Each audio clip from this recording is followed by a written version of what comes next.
Hello everyone and welcome to What Culture. I'm Josh, joined as ever by Ewan Patterson for some tasty Star Wars news. Ewan, what are the two biggest franchises in the world? Marvel and Star Wars. So bring them together and you've got Kevin Feige making a Star Wars movie.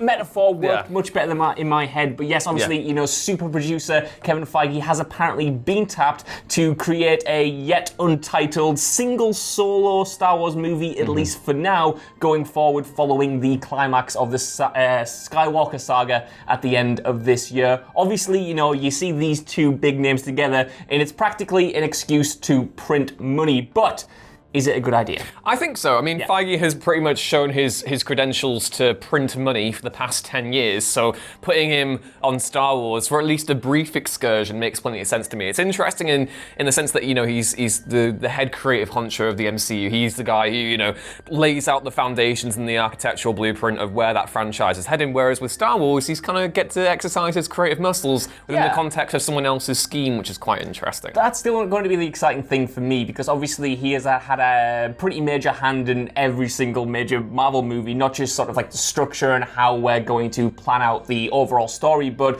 the individual elements as well. So to see him sort of come on and kind of shepherd a new Star Wars film is interesting. Apparently there is also a major name involved as to potentially star once the film gets into production. There are rumors on the internet I saw that could be Brie Larson, purely speculation, but she has mentioned in the past that she's a big fan. That makes sense. She's been doing all the Star Wars cosplay and stuff. Oh, that'd be sick. I'd love that. If that's a hint. I would like that as well. I think that'd be really cool. Obviously, that's just speculation on my behalf, but it's an interesting way to go. There are so many Star Wars movies in production right now that it's a lot to sort of, grasp. It's going to be more exciting when we finally, get a firm roadmap, as it were, to see where they're actually going to go with it after the next movie drops. But it's all exciting. There are a lot of really, interesting names attached to these projects. I'm excited for this Kevin Feige thing.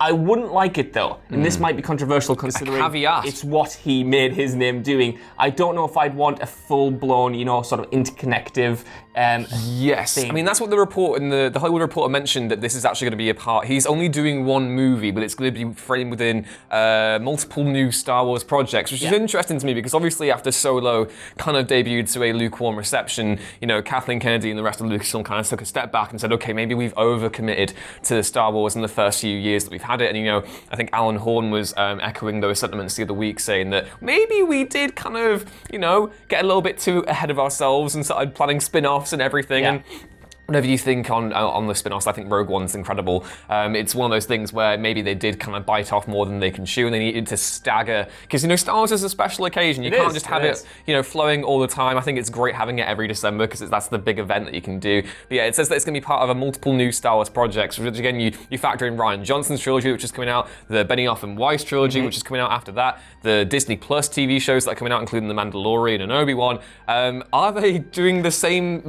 I don't want to call it a mistake, because I think having Feige on here is a complete no-brainer, but at the same time, you do have to contextualize it within the framework of Solo and everything that came before. Well, that's what I've been mulling over this morning and trying to get my head around, because like you said, they perhaps, ran before they could walk when they first got the license. They obviously had their trilogy planned, but then they released the, the solo Star Wars story. No, they released one solo Star Wars story, but they released two Star Wars stories as a whole, which, they didn't really work out. And like you said, I think a big part of Star Wars is trying to keep it special, because this isn't the MCU where we have 3 movies a year, which is, I'm sure Disney want that because it means more money, but there is something, to me at least, inherently special about getting a Star Wars movie and making it its own distinct thing, letting it have its own distinct identity by, creatives coming on and influencing the project. To me, that sort of collaborative nature, which might sound stupid considering how much of a hand George Lucas had in the early movies, but even then he allowed, people to come in and kind of,